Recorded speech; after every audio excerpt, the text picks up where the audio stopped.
based on the story we heard, was that this woman, who was the mother of the 14-year-old girl, is about to be banished from her community in Delta State because she reported, and her husband has been arrested based on, she found out that her husband had impregnated her daughter several times, and they've had abortion after raping her.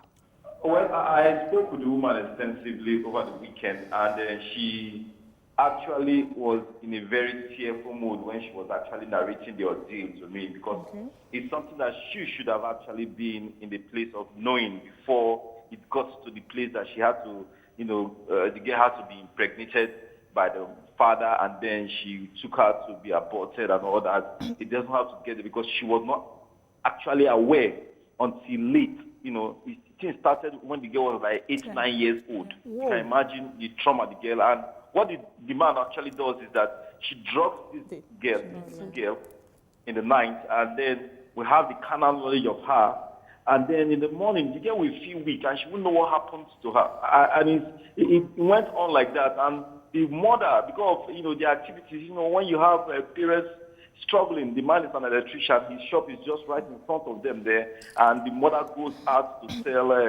petty trading, and of course she comes back late in the night, and before then, the children must have gone to bed, and the father will be there doing all this stuff, and it has gone on like that without the mother noticing. And it happened one particular night that he was doing this and fiddling with the girl, and he fell. That's when the mother actually suspected, and by this time it is very, very far deeper. By this time this girl has been having trauma. There's a time the girl told me, I talked to the girl, that she almost considered suicide, she committing suicide, when people started talking about it in school, and of course ridiculing her and all that. An NGO actually took up the girl, and they are treating similar cases, from Anambra and Delta State. And right now, the girl is there attending extramural classes and of course preparing for her jam. She said she wants to be a doctor. That's what she told me. She wants to be a doctor. And I said, and I admonished her. I actually turned a motivational speaker there and told her that she can still achieve her dreams. What would be the kind of help society would give to such a woman to make her feel willing to come up and openly say this is wrong? Because imagine, people are assuming that she knew about it. What if she didn't? Exactly. So what we need to do is what we're doing now. We need to have that conversation. We need to speak to people.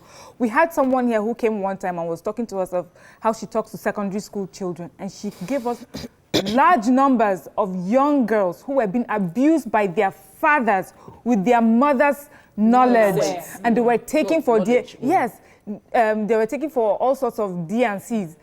And when we made that conversation a topic, you guys remember what became more important for Nigerians? It was what someone said, not the topic itself. Nigerians, we need to tell ourselves the truth. There are fathers that are sleeping. Nima, please. There are fathers that are sleeping with their daughters, and they have neighbors. They have pastors. You all know. So it's not about those people. Yes, everybody's keeping quiet. We're all to blame. The thing is that when this happens, if a child, usually they say when someone is abused, when he grows up, he abuses another person. So if we don't do something about this now, this will just become widespread. Miriam, thank you for that point. But also, I believe that every mother, your first job is to protect your child for as long as you can, from everybody, anything. Your loyalty should be to your child. So when something like this is happening to your child, I don't know the love that will keep you in that marriage, or the shame. That means you are putting yourself first. How will people see me? Or maybe I failed as a mother. It's not about you. It's about the child. So the focus should be on that child. What is that child going through?